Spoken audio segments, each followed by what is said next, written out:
Hello guys, welcome back to my YouTube channel learn with me exam में आपका स्वागत है। हम आशा करते हैं कि आप स्वस्थ और मस्त होंगे। हम आपके लिए रोजाना की तरह एक नई श्रृंखला लेकर आए हैं जो आपके बीपीएससी 4.0 के लिए काफ़ी मददगार होगी। ये श्रृंखला जितने भी पेपर हुए अभी तक बीपीएससी के TRE 1, TRE 2, TRE 3.0 उससे संबंधित सारे प्रीवियस ईयर प्रश्न हैं। चलिए आज का सेशन प्रश्न नंबर 1 से शुरू करते हैं। स्थानांतरणशील कृषि के स्थानीय नाम और संबंधित देश का सही युग्म है। चाइना, बांग्लादेश या फिर मिल्पा, रोडेशिया, जिम्बाब्वे या लद्दाख, मलेशिया। उपरोक्त में से सभी या इनमें से कोई नहीं। सभी साथी उत्तर देने का प्रयास करेंगे। स्थानांतरणशील कृषि के स्थानीय नाम और संबंधित देश का सही युग्म है। इसका ऑप्शन नंबर सी सही होगा, लद्दाख, मलेशिया, जो कि लद्दाख मलेशिया में होता है, जिसका स्थानांतरणशील जैसे असम का झूम खेती है, ऐसे ये है मलेशिया में लद्दाख नामक खेती की जाती है। अगला प्रश्न देख सकते हैं आप, सब बीपीएससी स्कूल टीचर 2023 के पूछे गए प्रथम शिफ्ट के हैं प्रश्न। जब बहता पानी चिकनी मिट्टी को काटता है और गहरे चैनल बनाता है तो क्या होता है? पहला गली कटाव, दूसरा सीट कटाव, तीसरा वनों की कटाई, चौथा उपयुक्त में से एक से अधिक या इनमें से कोई नहीं।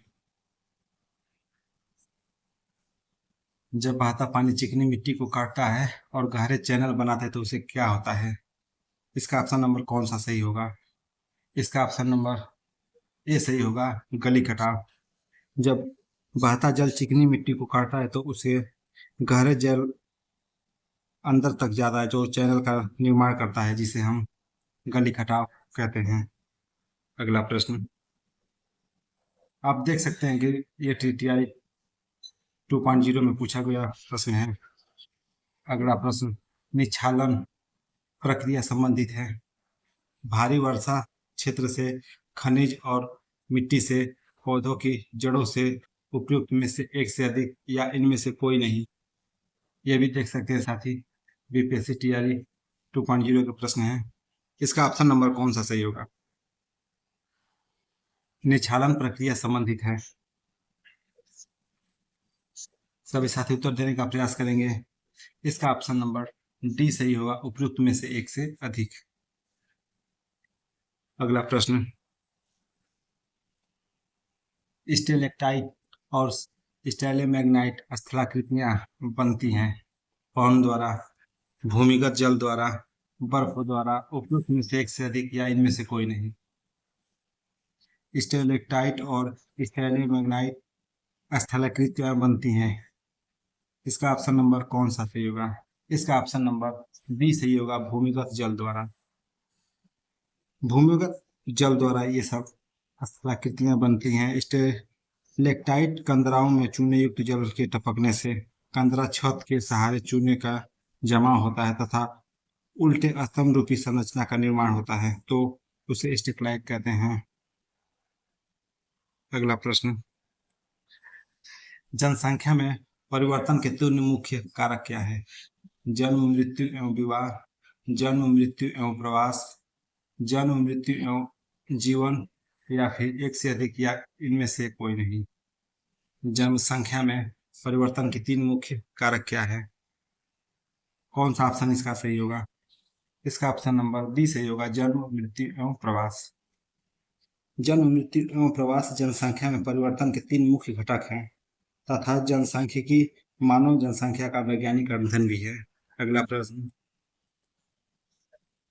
कुल जनसंख्या एवं कुल क्षेत्रफल के अनुपात को क्या कहते हैं? लिंगानुपात, साक्षरता दर, जनसंख्या घनत्व, उपयुक्त में से एक से अधिक या इनमें से कोई नहीं। कुल जनसंख्या एवं कुल क्षेत्रफल के अनुपात को क्या कहते हैं? इसका ऑप्शन नंबर सी सही होगा, जनसंख्या घनत्व। जनसंख्या घनत्व कुल जनसंख्या का कुल क्षेत्रफल के अनुपात को जनसंख्या घनत्व कहते हैं। जनसंख्या घनत्व को प्रति वर्ग किलोमीटर के आधार पर व्यक्त किया जाता है। अगला प्रश्न निम्नलिखित में से किस राज्य में नगरीकरण सर्वाधिक है? गोवा, महाराष्ट्र, कर्नाटक, उपयुक्त में से एक से अधिक या इनमें से कोई नहीं। सभी साथी उत्तर देने का प्रयास करेंगे। इसका ऑप्शन नंबर कौन सा सही होगा? नगरीकरण सर्वाधिक अधिक है। इसका ऑप्शन नंबर ए सही होगा, गोवा। गोवा में 62.2%, 62.2% नगरीकरण है। अगला प्रश्न आप व्याख्या देख सकते हैं। अगला प्रश्न, जनसंख्या की वहन क्षमता किसके द्वारा निर्धारित की जाती है? जनसंख्या वृद्धि दर से या जन्म दर से, सीमित संसाधन से, उपयुक्त में से एक से अधिक या इनमें से कोई नहीं। ये भी बीपीएससी टीचर 2023 से पूछा गया है। इसका ऑप्शन नंबर कौन सा सही होगा? जनसंख्या वृद्धि दर, जन्म दर या सीमित संसाधन। इसका ऑप्शन नंबर सी सही होगा, सीमित संसाधन। जब जनसंख्या वृद्धि धीमी हो जाती है और फिर धीरे धीरे रुक जाती है तो ऐसी स्थिति को पारिस्थितिकी तंत्र की वहन क्षमता कहते हैं। जनसंख्या की वहन क्षमता पारिस्थितिकी तंत्र के समिति संसाधनों द्वारा निर्धारित की जाती है। अर्थात इसका ऑप्शन नंबर सी सही होगा। अगला प्रश्न, ऑटोमोबाइल्स निकास एग्जास्ट का सबसे खतरनाक धातु कौन सा है? पारा, कैडमियम, सीसा, उपयुक्त में से एक से अधिक। इसका ऑप्शन नंबर कौन सा सही होगा? ऑटोमोबाइल निकास का सबसे खतरनाक धातु है। इसका ऑप्शन नंबर लेड, मतलब कि सीसा। सीसा ऑटोमोबाइल निकास का सबसे खतरनाक धातु प्रदूषक है। इसका शरीर का विभिन्न प्रतिकूल प्रभाव डालता है तथा न्यूरोलॉजिकल और गैस्ट्रो इंटेस्टाइन का प्रभाव करता है। अगला प्रश्न, मानव गतिविधियों के कारण पर्यावरण में प्रतिकूल परिवर्तन कहलाता है। पारिस्थितिकी अशांति, तबाही, पारिस्थितिकी क्षरण, उपयुक्त में से एक से अधिक या इनमें से कोई नहीं। इसका ऑप्शन नंबर कौन सा सही होगा? इसका ऑप्शन नंबर कौन सा सही होगा? इसका ऑप्शन नंबर सी सही होगा, पारिस्थितिकी क्षरण। मानव गतिविधियों के कारण पर्यावरण में प्रतिकूल परिवर्तन कहलाता है पारिस्थितिकी क्षरण। अगला प्रश्न, एक सिंह युक्त गेंडा का गृह राज्य कौन है? मतलब एक सिंह का गेंडा कहाँ पाया जाता है? गुजरात, केरल, असम, उपयुक्त में से एक से अधिक या इनमें से कोई नहीं। सभी साथी उत्तर देने का प्रयास करेंगे। एक सिंह का गेंडा कहाँ पाया जाता है? आप सभी साथियों को ज्ञात होगा कि एक सिंह का गेंडा हमारे असम राज्य में पाया जाता है, जो कि काफी, ये सीटेट का काफी पसंदीदा क्वेश्चन है। इसे आईयू आईयूसीएन के द्वारा लाल सूची में असुरक्षित के रूप में संबद्ध किया गया है। अगला प्रश्न, भगवान महावीर वन्यजीव अभयारण्य कहाँ स्थित है? पहला राजस्थान, दूसरा मध्य प्रदेश, तीसरा गोवा, चौथा उपयुक्त में से एक से अधिक या इनमें से कोई नहीं। भगवान महावीर वन्यजीव अभयारण्य कहाँ स्थित है? इसका ऑप्शन नंबर सी सही होगा, गोवा में। चलिए इसकी हम आगे का देखते हैं। देखिए, महावीर वन्यजीव अभयारण्य कहाँ स्थित है? गोवा में। और दूसरा सरिस्का अभयारण्य वन्यजीव कहाँ स्थित है? ये राजस्थान में। ये बहुत ही इंपॉर्टेंट प्रश्न है जो कि हमेशा विगत पेपरों में आता रहता है। कूनो वन्यजीव अभयारण्य जो कि मध्य प्रदेश में है। और मध्य प्रदेश में एक और भी अभयारण्य है, आप लोग कमेंट बॉक्स में जरूर बताएं। चलिए अगला प्रश्न, राष्ट्रीय उद्यान में किसकी सुरक्षा प्रदान की जाती है? केवल जंतु जीव जंतुओं की या पूरे पारिस्थितिकी तंत्र की, केवल वनस्पति की या उपयुक्त में से एक से अधिक या इनमें से कोई नहीं। ये प्रश्न टीआई 3 में आया है।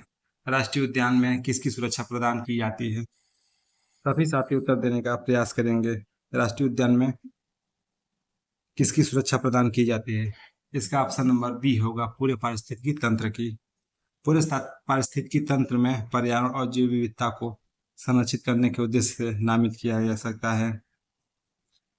अगला प्रश्न, निम्नलिखित में से कौन सा राष्ट्रीय उद्यान सही तरीके से मेल नहीं खाता? कौन सा सही तरीके से मेल नहीं खाता? भगवान महावीर महावीर जी का अभी पिछले प्रश्न में हम लोगों ने बताया था, ये कहाँ है? इसका ऑप्शन नंबर पहला तो सही है, गिंडी तमिलनाडु। दूसरा बाल प्रक्रम मेघालय, ये भी सही है, उपयुक्त में सही। इसका ऑप्शन नंबर नहीं खाता, मतलब बी गलत है। भगवान महावीर का बिहार में नहीं, ये कहाँ पे है? गोवा में, गोवा राज्य में है। अगला प्रश्न, ओडिशा में गुप्तेश्वर शिव मंदिर के पास स्थित प्रसिद्ध गुप्तेश्वर वन, जिसे हाल ही में चौथी जैव विविधता विरासत स्थल बीएचएस के रूप में घोषित किया गया, किस जिले में स्थित है? कोरापुट, बारिपदा या सुंदरगढ़, या इनमें से एक से अधिक, या इनमें से कोई नहीं? इसका ऑप्शन नंबर कौन सा सही होगा? इसका ऑप्शन नंबर ए सही होगा, कोरापुट, जो कि गुप्तेश्वर वन, जिसे ओडिशा का चौथा जैव विविधता, ये कहाँ है? हाँ, ये लिखा है, उड़ीसा का चौथा जैव विविधता विरासत स्थल घोषित किया गया है कोरापुट जिले में। अगला प्रश्न, पांचवी बाघ गणना रिपोर्ट 2022 के अनुसार भारत में बाघों की संख्या कितनी थी? 3167, 3267 या 3067? उपयुक्त में से एक से अधिक, या इनमें से कोई नहीं?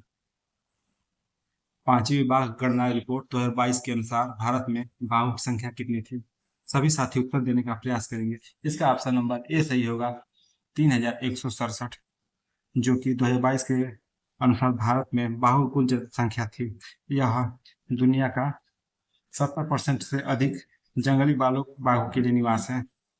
भारत में बाघों के संरक्षण के लिए 1973 में प्रोजेक्ट टाइगर शुरू किया था। कौन सा? Project tiger.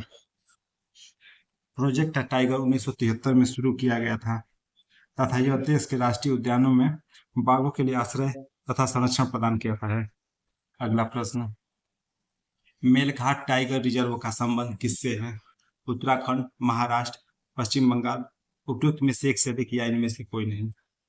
सभी साथी जल्दी से उत्तर देने का प्रयास करेंगे। मेघाघाट टाइगर रिजर्व का संबंध किससे है? उत्तराखंड, महाराष्ट्र, पश्चिम बंगाल? उपयुक्त में से एक से अधिक, या इनमें से कोई नहीं?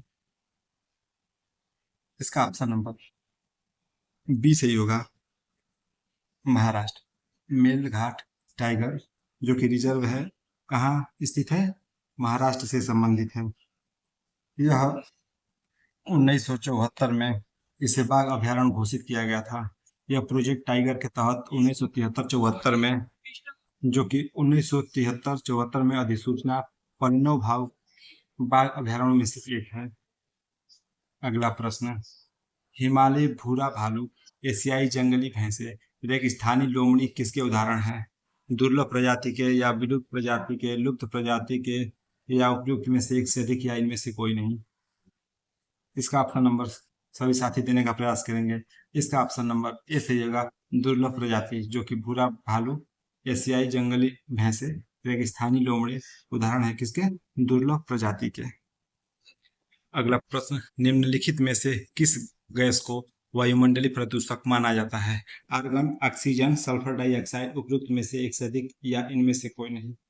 सभी साथी उत्तर देने का प्रयास करेंगे। इसका ऑप्शन नंबर सी से होगा, सल्फर डाइऑक्साइड गैस को, तो जो कि वायुमंडलीय प्रदूषक माना जाता है। अगला प्रश्न, किस राज्य में रक्षाबंधन को वृक्ष सुरक्षा दिवस के रूप में मनाया जाता है? मध्य प्रदेश, उत्तर प्रदेश, बिहार? उपयुक्त में से एक से अधिक, या इनमें से कोई नहीं? किस राज्य में रक्षाबंधन को वृक्ष सुरक्षा दिवस के रूप में मनाया जाता है? इसका ऑप्शन नंबर सी सही होगा, बिहार, जो कि बिहार राज्य में रक्षाबंधन पर्व को वृक्ष सुरक्षा दिवस के रूप में मनाया जाता है। इसका उद्देश्य पर्यावरण के प्रति लोगों को जागरूक करना होता है। अगला प्रश्न, निम्नलिखित में से कौन सा जैव निम्नीकरण पदार्थ नहीं है? लकड़ी, रुई, एल्युमिनियम पतली? उपयुक्त में से एक से अधिक, या इनमें से कोई नहीं? इसका ऑप्शन नंबर कौन सा सही होगा? जैव निम्नीकरण पदार्थ नहीं है। इसका ऑप्शन नंबर सी सही होगा, एल्युमिनियम पतली, जो कि जैव निम्नीकरण ऐसे पदार्थ होते हैं जो प्राकृतिक कारणों जैसे पानी, ऑक्सीजन, वर्षा तथा सूक्ष्म जीवों द्वारा आसानी से विघटित हो जाते हैं, उसे हम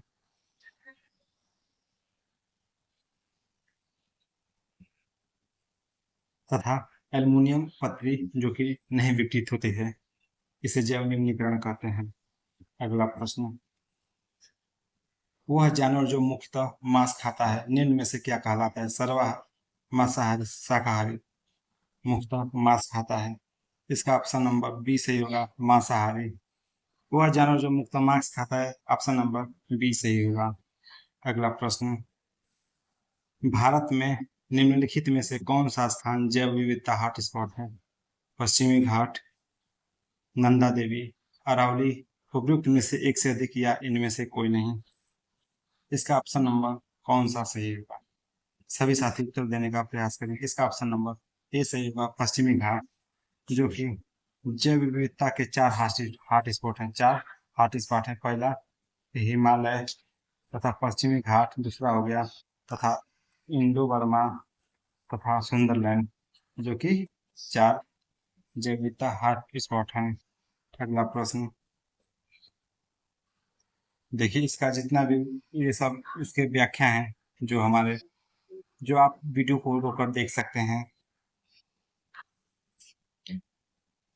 अगला प्रश्न, केरल की शांत घाटी साइलेंट वैली संरक्षित है क्योंकि जानवरों की इनमें पौधों और जानवरों की बहुत ही दुर्लभ प्रजातियां पाई जाती है, मिट्टी खनिजों से भरपूर है, या कृषि परियोजनाओं के लिए भूमि के पैमाने का बड़े पैमाने पर उपयोग किया जाता है, या फिर उपयुक्त में से एक से अधिक या इनमें से कोई नहीं। इसका ऑप्शन नंबर कौन सा सही होगा? केरल के शांत घाटी साइलेंट वैली संरक्षित है क्यों? इसका ऑप्शन नंबर ए सही होगा, क्योंकि इसमें पौधों और जानवरों की बहुत ही दुर्लभ प्रजातियां पाई जाती है।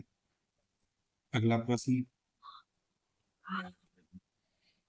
भारत सरकार द्वारा पर्यावरण और वन की सुरक्षा के लिए किस वर्ष एनजीटी नेशनल ग्रीन ट्रिब्यूनल की स्थापना की? 2010, 2011, 2012, उपयुक्त में से एक से अधिक या इनमें से कोई नहीं। इसका ऑप्शन नंबर ए सही होगा, 2010, जो कि भारत सरकार द्वारा हरित राष्ट्रीय हरित अधिकरण नेशनल ग्रीन ट्रिब्यूनल एनजीटी की स्थापना 18 अक्टूबर 2010 को किया था। अगला प्रश्न, ये आज के सेशन का सभी साथी आखिरी प्रश्न होगा। निम्नलिखित में से कौन सा स्वस्थानीय इन सीटू संरक्षण के अधीन शामिल नहीं है? वनस्पति उद्यान, राष्ट्रीय उद्यान, वन्य जीव अभ्यारण्य, इनमें से एक से अधिक या इनमें से कोई नहीं। निम्नलिखित में से कौन सा स्वस्थानीय संरक्षण के अधीन शामिल नहीं है? इसका ऑप्शन नंबर वनस्पति उद्यान, राष्ट्रीय उद्यान, वन्य जीव अभ्यारण्य, इनमें से एक से अधिक या इनमें से कोई नहीं। इसका ऑप्शन नंबर ए सही होगा, वनस्पति उद्यान, जो कि स्वस्थानीय संरक्षण के लिए शामिल नहीं है।